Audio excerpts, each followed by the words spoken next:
যে আপনারা অনেকেই আমাদের বক্তব্য জানতে চাচ্ছেন, পরিস্থিতি সম্পর্কে জানতে চাচ্ছেন, যার কারণে আমরা চিন্তা করেছি যে এভাবে বিচ্ছিন্ন বিক্ষিপ্ত বক্তব্য না দিয়ে আপনাদের সবাইকে একসাথে একত্রে করে বক্তব্য দিতে পারলে আমাদের ভালো হয়। আমি যতটুকু দেখেছি গতকাল সামাজিক যোগাযোগ মাধ্যমে কয়েকটি গুজব খুবই প্রমিনেন্ট ছিল। একটি হচ্ছে যে দেশে জরুরি অবস্থা জারি করা হচ্ছে, সেনাবাহিনীর বিভিন্ন ইউনিট ঢাকা অভিমুখে মার্চ শুরু করেছে এবং তারই অংশ হিসাবে জরুরি অবস্থার প্রাথমিক পদক্ষেপ হিসাবে এবি পার্টির সাধারণ সম্পাদক ব্যারিস্টার ফুয়াদকে গ্রেফতার করা হয়েছে, এরকম একটা সংবাদ ব্যাপকভাবে ছড়িয়েছে। তো গভীর রাত্রে এই ধরনের সংবাদ প্রচার হলে যেটা সমস্যা হয় যে যোগাযোগ খোঁজখবর নেওয়া এটা একটু অসুবিধা হয়। যদিও রমজান মাস থাকাতে সুবিধা হয়েছে যে আমরা সেহরির টাইমে অনেককে আমরা জাগ্রত পেয়েছি, অনেকের সাথে আমরা কথা বলতে পেরেছি। তো আমরা যত দ্রুত সম্ভব খবর চেক করে আমরা আপনাদেরকে জানিয়েছি যে এটা সম্পূর্ণ একটা গুজব এবং এটা খুবই দুঃখজনক যে আমরা সোশ্যাল মিডিয়াতে নানা রকম উত্তেজনাপূর্ণ নানা রকমের অস্থিরতা আমরা লক্ষ্য করছি এবং এই সমস্ত গুজবের উদ্দেশ্য কি সেটা আপনারা সবাই একটু আমরা বুঝতে পারছি। যাদের আইডি থেকে এই গুজবগুলো ছড়ানো হয়েছে এদেরকে আপনারা প্রায় সবাই চেনেন। এরা সবাই পরিচিত, চিহ্নিত, পতিত স্বৈরাচার এবং আওয়ামী লীগের একেবারে এরা হচ্ছে পেইড এবং আমি যেটা বলবো যে এরা হচ্ছে একদম উচ্ছৃঙ্খল পরিস্থিতি তৈরির জন্য, উচ্ছৃঙ্খলতা তৈরির জন্য, বিশৃঙ্খলা তৈরির জন্য একেবারে নিবেদিত লোকজন। তো আমি ভাবছিলাম যে এই সমস্ত কাজগুলো কেন হয়, কারা এগুলো করে। তো প্রায় সকল বোদ্ধারাই আমাকে বলেছেন যে এটা সরাসরি শেখ হাসিনার নির্দেশেই এই ধরনের উস্কানিগুলো হয়। কারণ এর আগেও আমরা দেখেছি শেখ হাসিনা নির্দেশনা দিয়েছেন তার নেতাকর্মীদেরকে যে প্রেসিডেন্ট ট্রাম্পের ছবি লাগিয়ে মিছিল করার জন্য, এবং সেই মিছিলে যদি হামলা হয় এবং ট্রাম্পের ছবি আক্রান্ত হয়েছে এই সমস্ত ছবি দিয়ে ওনারা রাজনীতি করবেন এবং মার্কিনীদের মধ্যে ওনারা উত্তেজনা তৈরি করার চেষ্টা করবেন। ঠিক তেমনি আপনারা দেখেছেন যে ব্যারিস্টার আসাদুজ্জামান ফুয়াদ এবি পার্টির সাধারণ সম্পাদক গত 2024 সালের 5 আগস্ট, আমি তখন জেলে ছিলাম, আমাদের যখন প্রতিবাদ সমাবেশ হচ্ছিল এই বিজয় 71 চত্বরে, তৎকালীন সময়ে দেশে নানা রকমের পরিস্থিতি বিরাজ করছিল, খুবই সেন্সিটিভ একটা টাইম। সেই সময়ে ব্যারিস্টার ফুয়াদের একটা বক্তব্য ছিল, কারণ আমাদের কাছে খবর ছিল যে নানা রকম ষড়যন্ত্র হচ্ছে, ছাত্র জনতার অভ্যুত্থানকে পকেটজাত করার জন্য নানা রকমের কাজ হচ্ছে। সেই পরিস্থিতিতে ব্যারিস্টার ফুয়াদ একটা বক্তব্য রেখেছেন। আপনারা সেই বক্তব্যটা ভালো করে লক্ষ্য করলে দেখবেন সেখানে তেমন কোনো ইলেকট্রনিক মিডিয়া ছিল না। কারণ সেই সময়ে ইলেকট্রনিক মিডিয়া তো দূরের কথা, সোশ্যাল মিডিয়ার কার্যক্রম তখন খুবই লিমিটেড ছিল, ইন্টারনেটও বন্ধ ছিল। সেই সময়ের একটা বক্তব্যকে গতকাল পরশু 2 দিন ধরে আমরা দেখলাম যে কে বা কারা এটা নতুন করে এটা এনেছে এবং এটা বিভিন্ন জায়গায় এটা মেসেজের মাধ্যমে বিভিন্ন জায়গায় এটা ছড়ানো হয়েছে এবং বলা হয়েছে যে এটা সাম্প্রতিক একটা বক্তব্য। সেটা আমি আপনাদেরকে খোলামেলা করেই বলি, আপনারা হয়তো আমাকে প্রশ্ন করবেন এই বিষয়ে, যে সেখানে দেখা যাচ্ছে ব্যারিস্টার ফুয়াদ অত্যন্ত স্পষ্ট করে বলছেন যে কোনো ষড়যন্ত্র বরদাস্ত করা হবে না, ষড়যন্ত্র যদি করা হয় আমরা আবু সাঈদের মতো জীবন দিয়ে রক্ত দিয়ে হলে সেটা মোকাবেলা করব। এবং ক্যান্টনমেন্টের একটা কথা সেখানে এসেছে যে সেখানেও আমরা প্রয়োজনে আমাদের উড়িয়ে দিব, এই ধরনের একটা কথা উনি সেখানে বলেছেন। প্রেসিডেন্টকে আওয়ামী লীগের আজ্ঞাবহ হিসেবে উল্লেখ করে তিনি প্রেসিডেন্টকেও চক্রান্ত থেকে বিরত থাকার আহ্বান জানিয়েছেন। প্রিয় ভাই ও বন্ধুগণ, আপনারা জানেন যে গণ অভ্যুত্থান মানেই ছিল আমাদের সব কিছু ওলটপালট করে দেয়া এবং যে গণভবন উড়িয়ে দেওয়া হয়েছে, গণভবনকে মানুষ ঘেরাও করেছে, সেরকম একটা পরিস্থিতি ছিল 5ই আগস্ট। সেরকম পরিস্থিতিতে একটা বক্তব্যকে বর্তমান সময়ের বক্তব্য বলে চালিয়ে দিয়ে নানা ধরনের উত্তেজনা তৈরি করার চেষ্টা কারা করেছে, এদেরকে আপনারা চেনেন। আমরা এদের সমস্ত বিষয়গুলো অবজার্ভ করেছি, লক্ষ্য করেছি এবং সংশ্লিষ্ট কর্তৃপক্ষকে জানিয়েছি। আমার সাথে বিভিন্ন জায়গা থেকে যোগাযোগ করা হয়েছে, তাদেরকে আমি বিষয়টা যখন স্পষ্ট করেছি তারা বিষয়টা বুঝেছেন। কিন্তু এর মধ্যে আমরা দেখলাম যে এটাকে পুঁজি করে নানা রকমের গুজব, নানা রকমের উত্তেজনা ছড়ানোর চেষ্টা করা হয়েছে। গতকালকে আমাদের এখানে পাশে একটা শ্রম ভবন আছে, আপনারা জানেন, এখানে শ্রমিকরা আন্দোলন করছে। গতকাল এখানে সেনাবাহিনীর প্রায় 10-12টা সাঁজোয়াজান এসেছিল বিকেলের দিকে। বিভিন্ন জায়গায় খবর ছড়িয়ে পড়েছে যে এবি পার্টি অফিস সেনাবাহিনী ঘেরাও করেছে। আমার কাছে চারিদিক থেকে ফোন আসা শুরু হলো। তো আমরা এই বিষয়গুলোকে বুঝতে পারছি যে এক ধরনের উত্তেজনা, ভুল বোঝাবুঝি এবং পরিস্থিতি এবং নানা মিথ্যা সার্কুলার, নানা মিথ্যা নোট প্রচার করে এক ধরনের বিভ্রান্তি তৈরি করা হচ্ছে। এই ধরনের বিভ্রান্তি আপনারা জানেন এটা নতুন না। অতীতেও আমরা যখন ফ্যাসিবাদ বিরোধী আন্দোলন করেছি, নানা রকমের মিথ্যা তথ্য, নানা রকমের কথা এখানে ছড়ানো হয়েছে। কেউ ইচ্ছা করে ছড়িয়েছেন, কেউ বা আবেগপ্রবণ হয়ে ছড়িয়েছেন, কেউ বা সিনসিয়ারলি সত্য মনে করে ছড়িয়েছেন।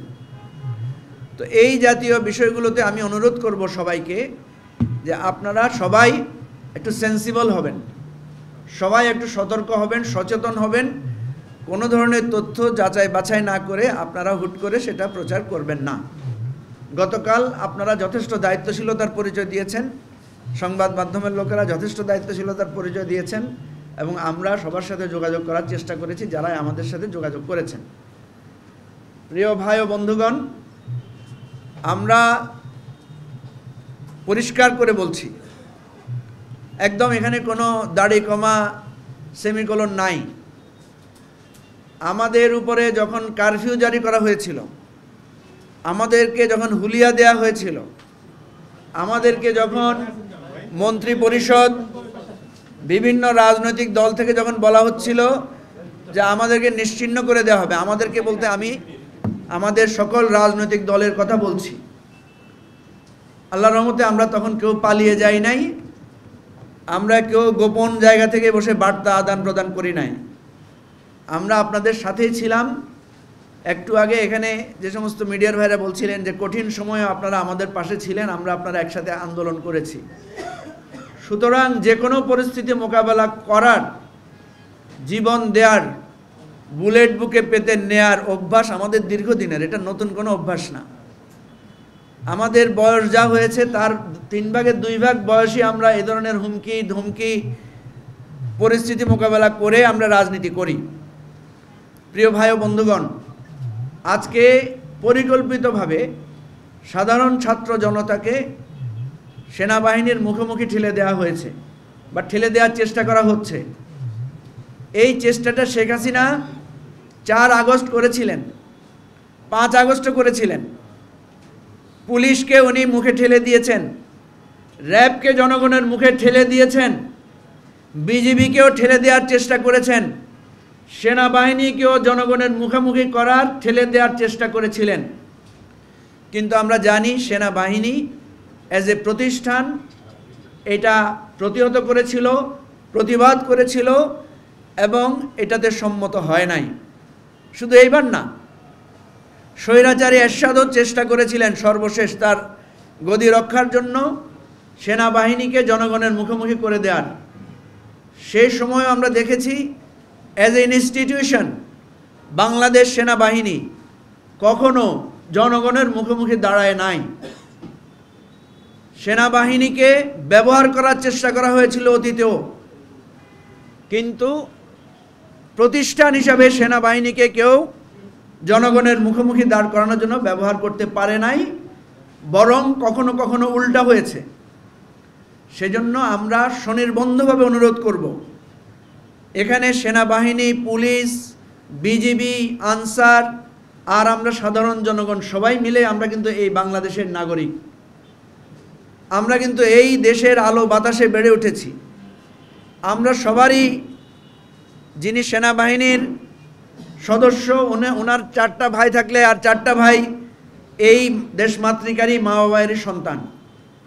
সুতরাং ষড়যন্ত্র প্রাথমিকভাবে জয়ী হওয়ার একটা লক্ষণ দেখা দিতে পারে, ষড়যন্ত্র প্রাথমিকভাবে একটা উত্তেজনা তৈরি করতে পারে, কিন্তু চূড়ান্ত সময়ে ষড়যন্ত্র কখনো সফল হয় না। আমরা আওয়ামী লীগকে বারবার বুঝিয়েছিলাম। আপনারা জানেন এবি পার্টি একটা মধ্যপন্থী রাজনৈতিক দল। বাংলাদেশে মধ্যপন্থায় থাকা খুব কঠিন। আপনি মধ্যপন্থায় থাকলে আপনাকে কেউ না কেউ দালাল, কেউ না কেউ শত্রু মনে করবে। আপনাদের মনে থাকার কথা, আমাদের দলের সাধারণ সম্পাদক ব্যারিস্টার ফুয়াদ, উনি একটু আউটস্পোকেন, উনি বিদেশে লেখাপড়া করেছেন, যার কারণে এই বাংলাদেশ সম্পর্কে তার একটা প্রত্যাশা আছে, তার একটা ভালোবাসা আছে, যার কারণে তিনি এই দেশে ফিরে এসেছেন রাজনীতি করার জন্য, এবং নতুন ধারার রাজনীতির উনি একজন প্রবক্তা। যার কারণে আমরা দেখি সর্বস্তরে তার একটা কথার গ্রহণযোগ্যতা তৈরি হয়েছে। ভাই, মানুষ যদি 10টা কথা বলে তার 2টা ভুল হইতে পারে না? আপনাদের মনে আছে হাসনাত আব্দুল্লাহ একবার বিএনপির ভারপ্রাপ্ত চেয়ারম্যান তারেক রহমান সম্পর্কে একটা উস্কানিমূলক বা ভিন্ন ইঙ্গিতমূলক একটা বক্তব্য দিয়েছিল। ব্যারিস্টার ফুয়াদ এটার তীব্র প্রতিবাদ জানিয়েছিল। জানানোর পর আমরা দেখলাম যে বিএনপির সর্বস্তরে ব্যারিস্টার ফুয়াদকে সবাই খুব পছন্দ করা শুরু করলেন, সবাই খুব তাকে উৎসাহ দিলেন। পরে আবার আমরা দেখলাম যখন ব্যারিস্টার ফুয়াদ একদিন বিএনপির একটা মিটিংয়ে বিএনপির নেতাদের উদ্দেশ্য করে বলেছেন যে এখনই যদি আপনারা চাঁদাবাজ, সন্ত্রাসীদেরকে, দখলবাজদেরকে নিয়ন্ত্রণ করতে না পারেন, তাহলে ক্ষমতায় গেলে কিভাবে নিয়ন্ত্রণ করবেন। এই কথার কারণে ব্যারিস্টার ফুয়াদের বিরুদ্ধে এক শ্রেণীর বিএনপি সমর্থক, উগ্র সমর্থক একটা পক্ষ, একটা গ্রুপ, সবাই না, ব্যাপকভাবে তার বিরুদ্ধে আবার ক্ষোভ প্রকাশ করা শুরু করলেন। তো এই জায়গায় আমরা দেখি, আমরা যখন আমাদের কোনো কথা যখন কারো পছন্দ হয় তখন আমরা বাহবা পাই। যখন কারো একটু পছন্দ হয় না তখন সাথে সাথে তাকে একেবারে শত্রু বানিয়ে ফেলার একটা মনোভাব আছে। তো সেজন্য আমরা দেখেছি ব্যারিস্টার ফুয়াদ যখন কিছু কথা বলেছেন, বাংলাদেশ সেনাবাহিনীর কিছু কিছু সদস্যের রাজনৈতিক বিষয়ে যখন উনি কথা বলেছেন, এই বিষয়টাকে প্রাতিষ্ঠানিকভাবে সেনাবাহিনীর বিরুদ্ধে লিখে অনেকে অনেক কথা বলেছেন। ভাই, আমাদের দেশে যখন আন্দোলন হয় আমরা বলি না যে পুলিশ তুমি যতই মারো বেতন তোমার 612, এরকম একটা স্লোগানের কথা মনে আছে তো? এটা তো পুরো পুলিশ প্রতিষ্ঠানের বিরুদ্ধে কথা না, এটা হচ্ছে একটা ক্ষোভের প্রকাশ, এটা হচ্ছে একটা প্রতিবাদী ভাষা। আপনারা জানেন যে জেনজিরা যখন আন্দোলন করেছিল তখন পুলিশের বিরুদ্ধে অনেক কথা বলেছিল, কিন্তু সেটা ছিল স্বৈরাচারী ফ্যাসিবাদী হাসিনার পুলিশ বাহিনীর বিরুদ্ধে। আমাদের প্রত্যেকটা বক্তব্য, প্রত্যেকটা কথা, প্রত্যেকটা প্রতিবাদ স্বৈরাচার এবং ফ্যাসিবাদের তল্পি বাহকদের বিরুদ্ধে। এবং আমাদের এই বক্তব্য অত্যন্ত ন্যায্য। আমরা মনে করি প্রত্যেকটা ইনস্টিটিউশন, আজকে যে পুলিশ প্রাতিষ্ঠানিকভাবে ধ্বংসপ্রাপ্ত, ক্ষতিগ্রস্ত হয়েছে, এটা নিশ্চয়ই বাংলাদেশ পুলিশের জন্য সঠিক হয় নাই, ভালো হয় নাই। সুতরাং রাজনৈতিক লোকেরা যখন কোনো প্রতিবাদ করে, রাজনৈতিক লোকেরা যখন কোনো কথা বলে, তখন সেটা ধ্বংসের জন্য, উস্কানির জন্য বলে না, সেটা একটা দায়িত্ববোধের জন্য বলে, সতর্কতার জন্য বলে। সেজন্য আমি আজকে এখানে স্পষ্ট করে বলতে চাই, আমাদের বক্তব্য, আমাদের ভূমিকা, আমাদের রাজনৈতিক যে বিশ্লেষণ, প্রত্যেকটাই হচ্ছে আমাদের দেশের কল্যাণের জন্য। এবং এগুলো যদি মানুষ মেনে চলে, প্রতিষ্ঠানগুলো মেনে চলে, তাহলে সেটা আমাদের জন্য বৃহত্তর কল্যাণ ডেকে আনবে। আমরা দৃঢ়ভাবে বিশ্বাস করি বাংলাদেশ যে জায়গায় আছে, এই জায়গায় কেউ এককভাবে বাংলাদেশকে তুলে একটা সঠিক ডাইরেকশনে নিতে পারবে না। এটা ডক্টর ইউনূস একা পারবে না, উপদেষ্টারা একা পারবে না। কোনো জরুরি অবস্থা জারি করেও দেশের এই পরিস্থিতিকে সঠিক পথে আনা সম্ভব নয়। আমি একজন রাজনৈতিক কর্মী হিসাবে সর্বপ্রথম জরুরি অবস্থা জারির জন্য প্রধান উপদেষ্টাকে বলেছিলাম যে দেশের যে পরিস্থিতি, প্রত্যেকটা অন্তর্বর্তীকালীন সরকার, আপনারা জানেন কেয়ারটেকার সরকার যখন ক্ষমতায় আসে প্রাথমিকভাবে সে একটা জরুরি অবস্থার মতো পরিস্থিতি দিয়ে দেশে আইনশৃঙ্খলা পরিস্থিতি নিয়ন্ত্রণে আনে। আমি প্রফেসর ডক্টর ইউনূসকে পরামর্শ দিয়েছিলাম যে স্যার আপনি এরকম একটা ভূমিকা নেন প্রথমে 3 মাস বা 6 মাসের জন্য। উনি হেসে বলেছেন যে তুমি আমাকে এত কঠোর হওয়ার কথা বলছো, আমি তো এত কঠোর কখনো হতে পারবো না। প্রিয় বন্ধুগণ, হয়তো professor doctor Yunus was right. তিনি হয়তো চাচ্ছেন এই দেশটাকে যে অস্থিরতার মধ্যে আছে, উনি কিন্তু ঠান্ডা একটা ক্রমধারা অবলম্বন করছেন। আপনারা দেখেছেন দেশের রাজনৈতিক পরিস্থিতি আস্তে আস্তে একটা স্বাভাবিক পর্যায়ে আসছে। এই রমজানে অনেক উত্তেজনা হওয়ার কথা ছিল, দ্রব্যমূল্য নিয়ে রাজপথে বিক্ষোভ হওয়ার কথা ছিল, লোডশেডিং নিয়ে মানুষের ক্ষোভ হওয়ার কথা ছিল, সেটা হয় নাই। আমাদের বিমানের টিকিট, বিদেশে যেতে যে জুলুম ছিল সেটাকে উনি অনেক কমিয়ে এনেছেন। আস্তে আস্তে প্রত্যেকটা ক্ষেত্রে আন্তর্জাতিক মহলে সব জায়গায় এবার যে জাতিসংঘের মহাসচিব এসেছেন 4 দিনের সফরে, এটা বাংলাদেশের জন্য অসামান্য অসাধারণ অর্জন। সুতরাং আমাদের সবার সাহায্য লাগবে, সেনাবাহিনী, পুলিশ, বিজিবি, সরকার, উপদেষ্টারা, আমাদের সকল রাজনৈতিক দলের সহযোগিতা লাগবে এবং সহযোগিতা দিয়েই আমাদেরকে একটা জায়গায় পৌঁছাতে হবে। আমরা অনুরোধ করব, অনেক ন্যায্য কথা আছে, সেটাও কিন্তু কৌশলগতভাবে বলতে হয়। আমরা অনেক ন্যায্য কথা বলতে জানি, কিন্তু কৌশলগত কারণে আমাদেরকে রয়ে সয়ে অনেক কথা বলতে হচ্ছে। সুতরাং সবাইকে ধৈর্য ধারণ করতে হবে, সবাইকে একটা মাথা ঠান্ডা রেখে অস্থিরতা দূর করে চলতে হবে। আমি এর আগেও বলেছি, সেনাবাহিনী প্রধান বর্তমান পরিস্থিতিতে যে সমস্ত বিষয় বলেছেন রাজনৈতিক নেতাদের সাথে, এগুলো একান্ত ব্যক্তিগত আলাপ, এগুলো কোনো প্রাতিষ্ঠানিক মিটিং বা প্রাতিষ্ঠানিক আলাপ নয়। এই ধরনের আলাপকে জাতীয় পর্যায়ে এনে একটা পরিস্থিতি তৈরি করা, এই ধরনের আলাপ অতীতে অনেক হয়েছে। অনেক রাজনৈতিক নেতাদের সাথে আমার কথা হয়, তারা বলেছেন সেনা প্রধানের সাথে তাদের ব্যক্তিগত আলাপে নানা আলোচনা হয়েছে, কিন্তু সেই আলোচনাকে পাবলিকলি এনে যে পরিস্থিতি তৈরি করা হয়েছে, এটাকে সমাধানের দায়িত্ব, এটাকে কুল ডাউন করে স্বাভাবিক পরিস্থিতি আনার দায়িত্ব এই সরকারের। আমরা অন্তর্বর্তীকালীন সরকারকে অনুরোধ করব, দেশের এই পরিস্থিতিতে আপনি একটি জাতীয় সংলাপ আহ্বান করেন দ্রুত, যেটা আপনি ভারতের উস্কানির সময় করেছিলেন। আমরা সকল রাজনৈতিক দলের নেতারা এক জায়গায় দাঁড়িয়ে সেখানে আপনার সাথে অঙ্গীকারাবদ্ধ হয়েছিলাম। আমি মাননীয় প্রধান উপদেষ্টাকে অনুরোধ করব, অতি শীঘ্রই একটা জাতীয় সংলাপ, জাতীয় বৈঠকের আহ্বান করেন, সেখানে আমরা খোলামেলা বিষয়গুলো নিয়ে আলোচনা করি এবং সবার অস্থিরতা দূর করে একাত্ম হয়ে আমরা কাজ করি। আমরা গভীর উদ্বেগের সাথে লক্ষ্য করছি, শেখ হাসিনা এবং আওয়ামী লীগের মধ্যে পরিবর্তনের কোনো লক্ষণ নাই। এই দলটা, এই দলের নেতাদের এত বড় বিপর্যয়, এত বড় একটা গণ অভ্যুত্থানের পরেও তাদের মধ্যে শিক্ষা এবং তাদের যে অনুভূতি তৈরির, নতুন করে ভাবার কোনো লক্ষণ আমরা দেখতে পাচ্ছি না। আমরা কিন্তু এই দেশটাকে একটা রিকনসিলিয়েশন প্রসেসের মধ্য দিয়ে যার যার ভুল ত্রুটি দূর করে একসাথে পথ চলার পক্ষপাতী। সেটার জন্য সবাইকে এগিয়ে আসতে হবে।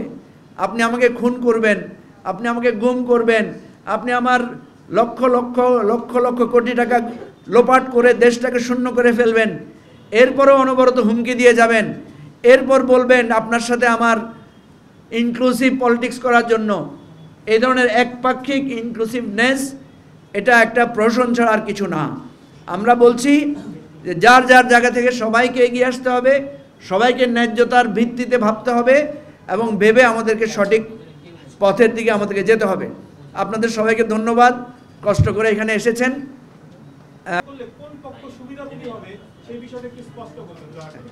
আচ্ছা, ধন্যবাদ। উনি এখন চ্যানেল আইতে একটা অনুষ্ঠানে আছেন, চ্যানেল আইয়ের একটা লাইভ টক শোতে উনি ওখানে আছেন।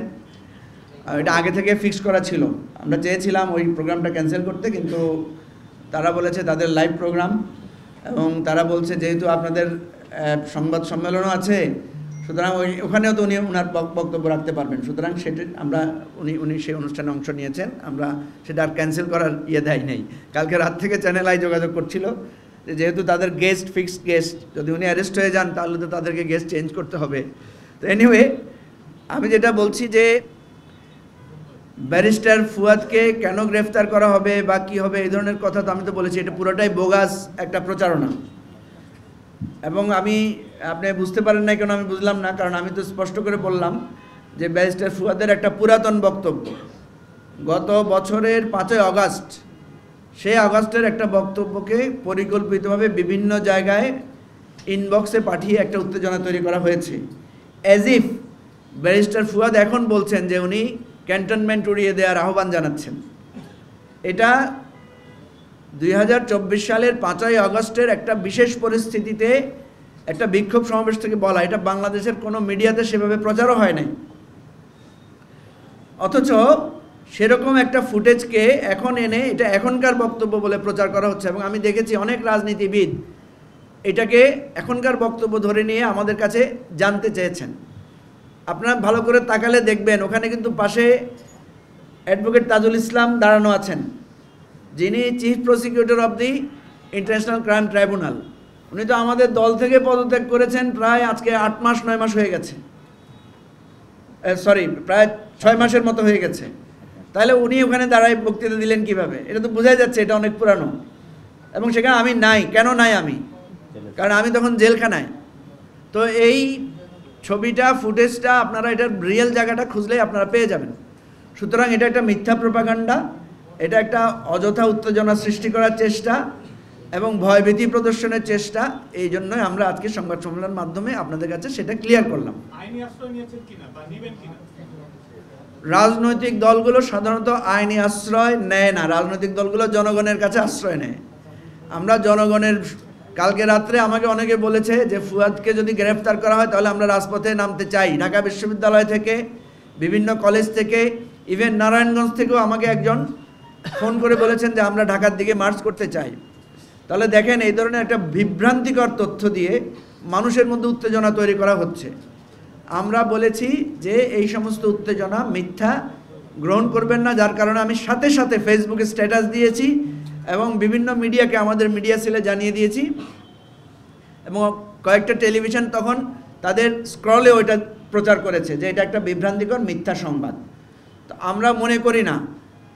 আর দ্বিতীয় হচ্ছে রাজনৈতিক নেতাদের জন্য জেলখানা এটা হচ্ছে দ্বিতীয় বাসস্থান। সুতরাং এটা আমাদের জন্য কোনো ব্যাপার না। আমরা এটার জন্য আইনগত লড়াই এগুলো করব, যদি জেলে যেতে হয় কখনো আবার করব, অসুবিধা নেই।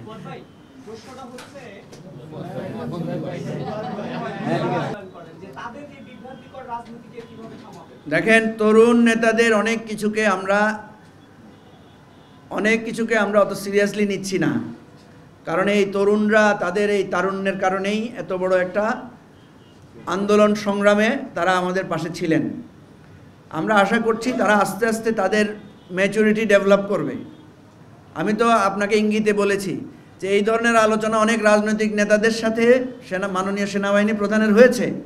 কেউ তো এটা পাবলিকলি এনে এই ধরনের হাইপ তৈরি করে নাই, ঠিক আছে? হাসনাতকে বিভিন্ন জন জিজ্ঞেস করেছে যে আপনি এটা কেন করলেন। তিনি কাউকে বলেছেন যে উনি ইনসিকিউরিটি ফিল করে এটা করেছেন, কাউকে বলেছেন, আমি দেখেছি যে 2জন ইউটিউবার বা 3জন ইউটিউবারের একটা টক শোতে ওরা বলেছে যে হাসনাত কখন, মানে তার যে কখন যেটাই কি করে সে তার ঠিক নাই, সে তার মনে হয়েছে এখন করা দরকার সে করেছে। তো সেজন্য আমরা এই জন্য আহ্বান জানাচ্ছি যে রাজনৈতিক, এতদিন তারা ছিলেন ছাত্র জনতার কণ্ঠস্বর আকারে, এখন কিন্তু একটা রাজনৈতিক দলের সদস্য। রাজনৈতিক দলের সদস্যদেরকে অত্যন্ত বিবেচনাপ্রসূত হতে হয়, অত্যন্ত চিন্তাশীল হয়ে কাজ করতে হয়। আমি এই জন্য আমাদের দলের মধ্যেও আপনারা জানেন ব্যারিস্টার ফুয়াদের একটা বক্তব্য নিয়ে আগেও একটা আলোচনা হয়েছিল। আমরা কিন্তু আমাদের দলের ভেতরে ব্যারিস্টার ফুয়াদকে আমরা শোকজও করেছিলাম। বিজয় দিবসের 16ই ডিসেম্বর বিজয় দিবস অন্য সময়ে করার একটা বক্তব্য উনি রেখেছিলেন। পরে উনি আমাদের দলের কাছে ক্লারিফিকেশনও করেছেন যে এটা ওনার ব্যক্তিগত অভিমত ছিল এবং এটার উনি কিছু ব্যাখ্যাও দিয়েছেন। সুতরাং আমি মনে করি রাজনৈতিক নেতৃবৃন্দের বক্তব্য অনেক বেশি সতর্কতার সাথে দায়িত্বশীলতার সাথে দিতে হবে। এটা আমি নতুন রাজনীতিবিদ যারা হয়েছে আমাদের ভাই বন্ধু এবং আমাদের এই অবিস্মরণীয় মুক্তি আন্দোলনের নেতা তাদের কাছে আমার এটা অনুরোধ থাকবে আপনার মাধ্যমে। জি জি, আপনাদেরকে এই যে বললাম যে সিরিয়াস ইস্যু না, বাট শোনা কথা একটা কথা শুনেছি যে প্রফেসর ইউনূস সেনাবাহিনীকে বলেছেন আপনারা চালাইতে পারলে আপনারা চালান, নিয়ে যান। সেনাবাহিনীর সিনিয়ররা বলেছেন যে না, দেশের এই পরিস্থিতি, এই দেশ আমাদেরকে চালানো সম্ভব না। এ দ্বারা কি বোঝা যাচ্ছে? এই পরিস্থিতিতে দেশ এককভাবে কারো পক্ষে চালানো সম্ভব না। আমরা কিন্তু ডক্টর ইউনূসকে বলেছি যে আপনি একটা ভুল করেছেন, শুরু থেকে আপনি রাজনৈতিক দলগুলোর সাথে সমন্বয় না করে দেশ চালাতে চাইছিলেন, সেই কারণে আজকে অনেক জটিলতা তৈরি হয়েছে। তিনি সেটা অনুভব করেছেন এবং যার কারণে আজকে একটা জাতীয় ঐকমত্য কমিশন করা হয়েছে। আমরা বলছি যে এককভাবে কোনো পলিসি দিয়ে এই রাষ্ট্র এখন চলবে না। সেনাবাহিনী প্রধান কিন্তু বলেছেন যে উনার মাত্র 30,000 ফোর্স আছে, যাদেরকে পাঠাতে হবে আঠাতে হবে। উনি নিজেই বলেছেন যে আমরা কিন্তু উই হ্যাড কি বলেছেন উনি বলেছেন আমরা কিন্তু ক্লান্ত হয়ে গেছি। We had enough last 7 months, ওনার বক্তব্যটা এরকম ছিল। সো এখানে আমরা তো বুঝতে পারছি পুলিশ দিয়ে, বিজিবি দিয়ে, আর্মি দিয়ে এককভাবে দেশ চলবে না। আর্মিকে লাগবে, জনগণের সহযোগিতা লাগবে, রাজনৈতিক দলগুলোর ঐক্যবদ্ধতা লাগবে। ইভেন আমি বলছি যে আওয়ামী লীগ একটা রাজনৈতিক শক্তি হিসাবে আমরা চাই তার শুভবুদ্ধির উদয় হোক। আমরা চাই যে সে তার ফ্যাসিস্ট চরিত্র বর্জন করে, তওবা করে, সে ভুল বুঝে সে আসুক, তাইলে এই দেশটাকে অড়া যাবে। নাইলে সবাই কিন্তু আমাদের এই দেশ আমরা রক্ষা করতে পারবো না, এবং দেশ রক্ষা না হলে এখানে কেউ আমরা মানে সঠিকভাবে শান্তিমতো থাকতে পারবো না। এই জন্য আমি বলছি সবার সহযোগিতা লাগবে, এককভাবে কেউ পারবে না। শেষ করি, আমরা বলেছি বিচার, সংস্কার, রিকনসিলিয়েশন, ইলেকশন সবগুলো আমাদের লাগবে, সবগুলোই গুরুত্বপূর্ণ, একটা বাদ দিয়ে আরেকটা হবে না। আওয়ামী লীগ যে খুন করেছে, গুম করেছে, যে লুটপাট করেছে, এই যার টাকা লুট করেছে, আমি কি সেটা ক্ষমা করতে পারবো? যার সন্তানকে হত্যা করেছে তার সন্তানের দায়কে আমি ক্ষমা করতে পারবো? আপনারা দেখেছেন যে বিএনপি এবং জামাতের, সম্ভবত জামাতের আমির আওয়ামী লীগকে ক্ষমা করার কথা বলে ওনার দলীয় নেতাদের তোপের মুখেও পড়েছেন উনি। কারণ তারা বলেছে যে আপনি তো ক্ষমা করতে পারেন না, যার রক্ত গিয়েছে, যার সন্তান হত্যা হয়েছে, সে তো ক্ষমা করতে হবে। আর তারও আগে কথা হচ্ছে ক্ষমা তো চাইতে হবে। এখন পর্যন্ত আওয়ামী লীগের মধ্যে আপনার কোনো ক্ষমার লক্ষণ দেখতে পেয়েছেন? ক্ষমা চাওয়ার কোনো ইঙ্গিত পেয়েছেন? পায় নাই। সেজন্য আমরা বলছি যে তারা যদি তাদের সুষ্ঠু বিচার এবং তারা যদি ভুল বুঝে ক্ষমা চায়, তাহলে একটা রিকনসিলিয়েশন প্রসেস শুরু করার ব্যাপারে আমাদের আহ্বান থাকবে। থ্যাংক ইউ, অনেক ধন্যবাদ।